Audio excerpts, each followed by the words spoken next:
बोलना पुलिस का काम है, वो सामने आपके आएगा यदि पुलिस ठीक तरीके से ईमानदारी से काम करे। लेकिन पुलिस भी यदि इन्वॉल्व होगी इसमें तो नाम सामने नहीं आएगा। एसआईटी का गठन हो गया है। एसआईटी का गठन हुआ है, लेकिन एसआईटी के जो के द्वारा जो जांच होगी वो पुलिस के उसके दायरे में पुलिस और प्रशासन आता है कि नहीं आता है। ऐसी जांच, न्यायिक जांच इसकी होनी चाहिए जिसमें सभी लोग इसके दायरे में आवे, चाहे पुलिस हो, चाहे नेता हो, चाहे कोई भी सफेद पोश हो, जिसका खुलासा किया जाना आवश्यक है। संसद जी, एक सवाल और, एसआईआर को लेकर के इस समय बवाल मचा हुआ है। लगातार कांग्रेस से लेकर के आपके यहाँ सपा सुप्रीमो भी उसका विरोध कर रहे हैं।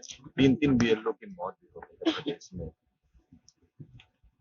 देखिए, दूसरा जो सवाल आप लोगों को बुलाने का था वो एसआईआर से रिलेटेड था। मेरा मानना यह है कि करीब 50 वर्षों की कवायद के बाद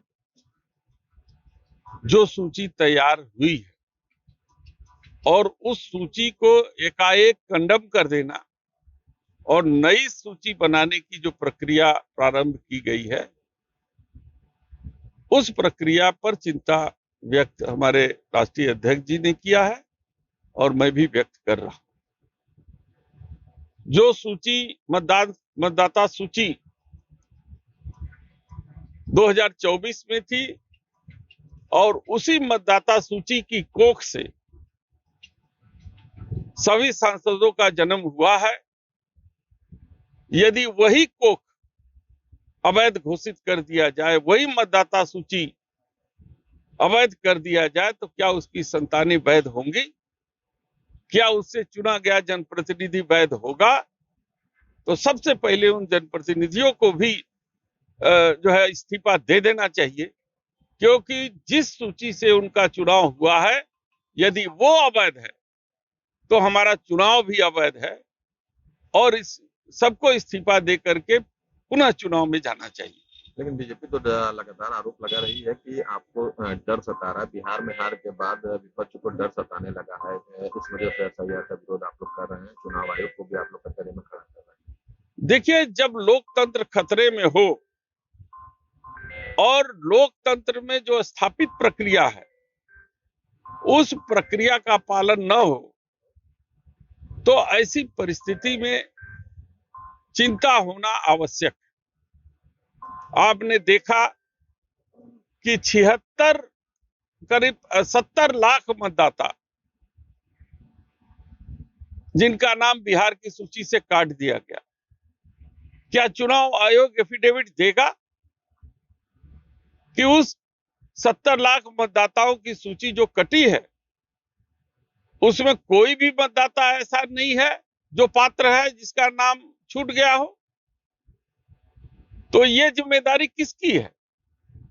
ये जिम्मेदारी इलेक्शन कमीशन की है, न कि राजनीतिक दलों की है। ये जिम्मेदारी सरकार की है, सत्ता में बैठे लोगों की है कि एक भी मतदाता जो वैध हो उसका नाम मतदाता सूची से वंचित न किया जा सके, क्योंकि भारत के नागरिकों का यह मौलिक अधिकार है कि उसको मतदान करने से रोका न जाए, उसको मतदान किया जाना चाहिए। और ये साजिश है उन मतदाताओं के साथ जिनका नाम मतदाता सूची से काटा गया और एफिडेविट या कोई भी इसकी जिम्मेदारी लेने के लिए इलेक्शन कमीशन तैयार नहीं है। हम मांग करते हैं कि इलेक्शन कमीशन इस बात की गारंटी ले कि जो मेरा संविधान कहता है कि वैध मतदाता इलेक्टोरल से वो वंचित न रह जाए, उसकी सूची में नाम आने से वंचित न रह जाए, इसकी जिम्मेदारी इलेक्शन कमीशन की है। लेकिन उसकी जिम्मेदारी वो लोग राजनीतिक दलों पर डालना चाहते हैं कि जो गलत है। ये प्रक्रिया और ये सारी कवायद इलेक्शन कमीशन के दायरे में आता है और इसमें तमाम बीएलओ ने इतने प्रेशर के अंदर जो काम कर रहे हैं, उन्होंने आत्महत्या कर ली और बहुत लोगों की मानसिक स्थिति ठीक नहीं है।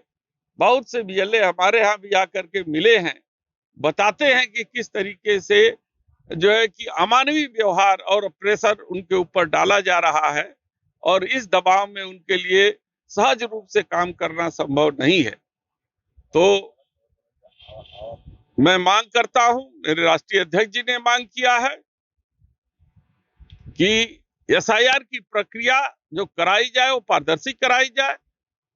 इसके लिए प्रॉपर समय दिया जाए ताकि ठीक ढंग से मतदाता सूची तैयार हो सके।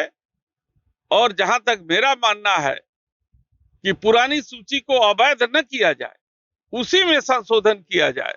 जो लोग मृतक हैं, जो लोग बाहरी नाम आ गए हैं, जो अपना एड्रेस न दे सके, उनको आप काट दीजिए, लेकिन पूरी की पूरी मतदाता सूची कंडेम कर दीजिए। ये चुने हुए जनप्रतिनिधियों का अपमान है और उसमें माननीय प्रधानमंत्री जी भी आते हैं।